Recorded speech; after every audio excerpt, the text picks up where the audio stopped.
Ayan, yung mangga nila. Oh, dilaw na dilaw guys. Baka sabihin nyo may karmuro yan. Hindi puro yan. Di ba kuya? Ayan, 35 ang kalahati po. 42, 40 na lang. Okay, sige po, go. Ayan. Ayan. Dito na po kayo bumili. Walang pangalan si kuya eh. Pax ang pangalan ko, Pax.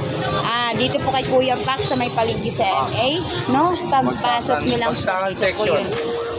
Prutasan Station. Ayan. Dito po kayo mamimili po ng prutas at murang-mura pa. Ayan. Ayan, pulang-pula yan. 50 po isa. Ayan.